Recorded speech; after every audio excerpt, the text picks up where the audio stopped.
अस्सलाम वालेकुम students. Next हमारे पास है चैप्टर नंबर 27 जो कि है मैन एंड हिज एनवायरनमेंट के बारे में। तो इसके अंदर सबसे पहले जो चीज़ है वो ह्यूमंस जो हैं these are the part of earth environment.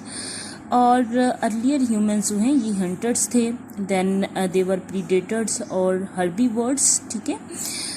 अब प्रॉपर जो एग्रीकल्चर है ये स्टार्ट कब हुई है? 10,000 ईयर्स अगो, जब ह्यूमंस ने यूजफुल प्लांट्स की सीड कलेक्ट किए हैं और प्लांट्स को ग्रो करना शुरू किया है। तो एग्रीकल्चर जो है ये स्टार्ट कब हुई है? 10,000 ईयर्स अगो। उसके बाद इंडस्ट्रियलाइजेशन जो है इसका रोल है इन्वायरमेंट को चेंज करने के अंदर। ठीक है। और उसके बाद जो है हम देखते हैं इन्वायरमेंट जो है इसके अंदर रिसोर्सेज पाए जाते हैं टू सस्टेन द लाइफ। और वो रिसोर्सेज जो हैं वो कौन से हैं? फूड है, शेल्टर है, क्लॉथिंग है और फ्यूल है। अब ये जो इन्वायरमेंट के अंदर रिसोर्सेज की हम बात कर रहे हैं, ये रिसोर्सेज जो हैं these are categorised into two types, renewable resources हैं और नॉन रीन्यूएबल रिसोर्सेज हैं।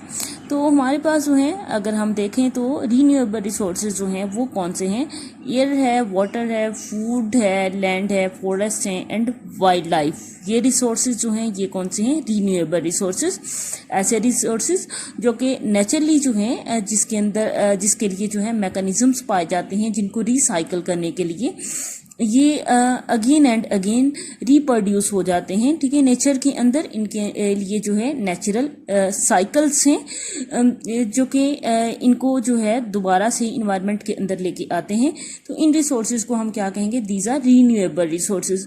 और उसके अलावा कुछ ऐसे रिसोर्सेज भी हमारे पास हैं जो कि इन्वायरमेंट के अंदर पाए जाते हैं विच आर नॉट रिप्रोड्यूस्ड। ठीक है। And are not recycled.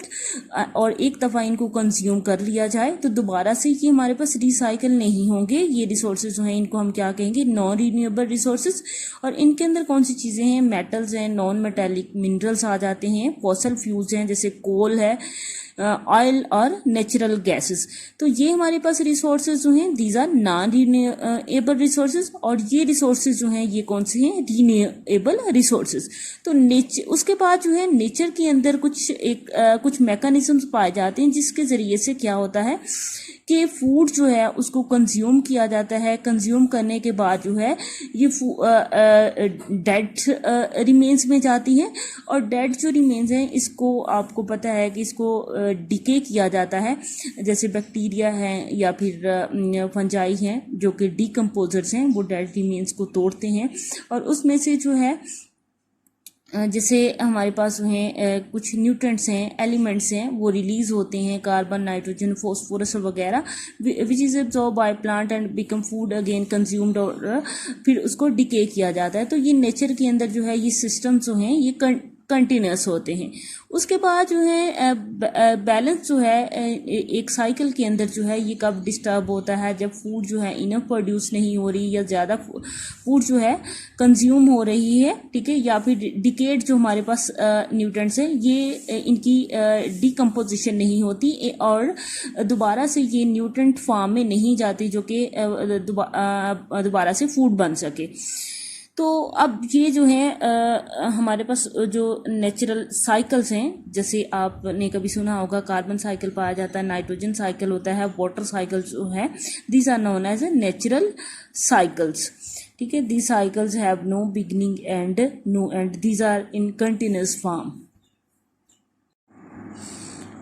हम रीन्यूएबल रिसोर्सेज के बारे में डिटेल में पढ़ेंगे। ऐसे रिसोर्सेज जो कि हम अगेन एंड अगेन यूज़ कर सकते हैं विच आर नेचुरली रिप्रोड्यूस्ड। ठीक है। And naturally recycled, these are known as renewable resources. तो हमारे पास सबसे पहला रिसोर्स जो है ये कौन सी चीज़ है? एयर है।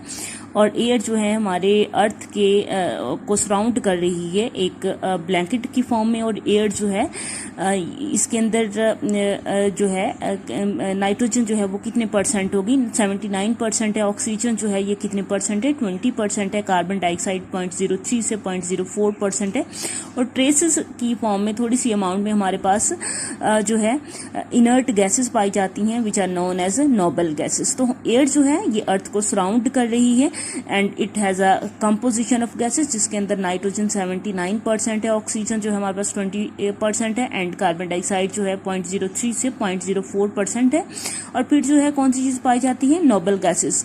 अब इसके अंदर जो हमने पढ़ा है कि ऑक्सीजन जो है जो 20% एटमॉस्फेयर के अंदर पाई जा रही है, this is used for the respiration of all type of organisms, ठीक है। उसके बाद कार्बन डाइऑक्साइड जो है ये कैसे यूजफुल है कि ये हमें पता है कि फोटोसिंथेसिस के अंदर यूज़ की जा रही है। देन जैसे हमने नाइट्रोजन के बारे में पढ़ा है, तो नाइट्रोजन जो है basically this is absorb by plant and this is the important constituent और component of the nucleic acids और प्रोटीन्स बनाएंगी पौधों की, देन फिर एनिमल्स की उसी तरह से।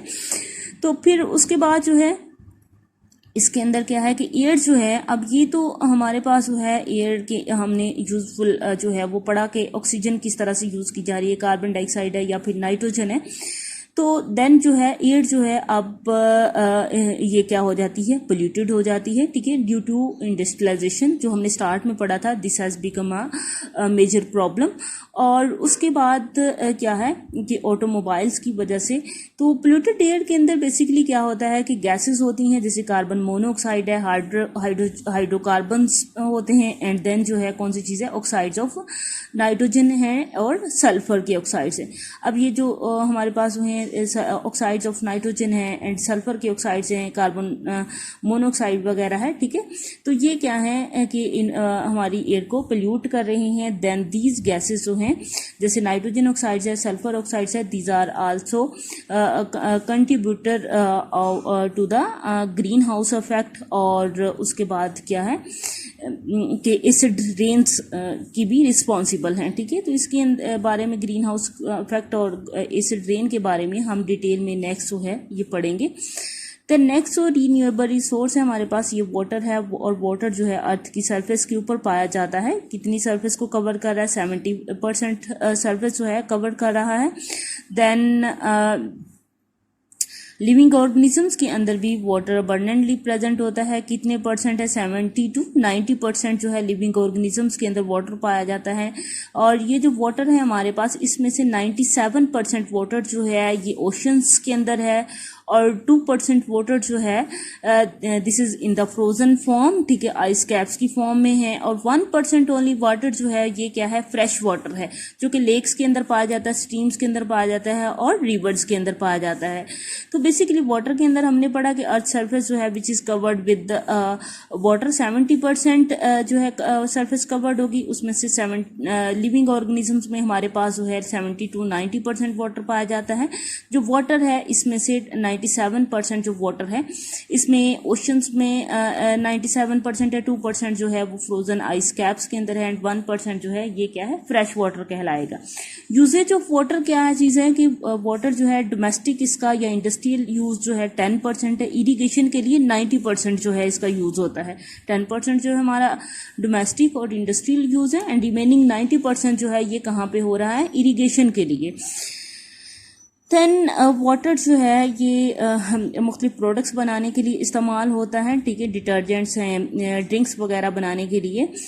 सी वाटर जो होता है इसके अंदर साल्ट्स पाए जाते हैं, तो इससे हम सोडियम क्लोराइड हासिल करते हैं, which is again use for the हमारे पास जो है किस लिए इस्तेमाल होता है, सोडियम क्लोराइड हम इसको क्लोरीन हासिल करने के लिए, सोडियम हाइड्रोक्साइड हासिल करने के लिए हासिल करते हैं। देन अगेन जो है इंडस्ट्रीज जो हैं इसने वाटर की क्वालिटी को जो है वो क्या कर दिया है, डिस्ट्रॉय कर दिया है, ठीक है। तो इंडस्ट्री से जो है डिफरेंट टॉक्सिक सब्सटेंसेस जो हैं वो रिलीज होते हैं, कार्सिनोजेनिक्स हैं, हैवी मेटल्स हैं, जो कि वाटर को पोल्यूट करती है। अगेन वाटर की लाइफ जो है, जो एक्वेटिक लाइफ होगी वो इन सब्सटेंसेस से क्या होगी, अफेक्ट होगी।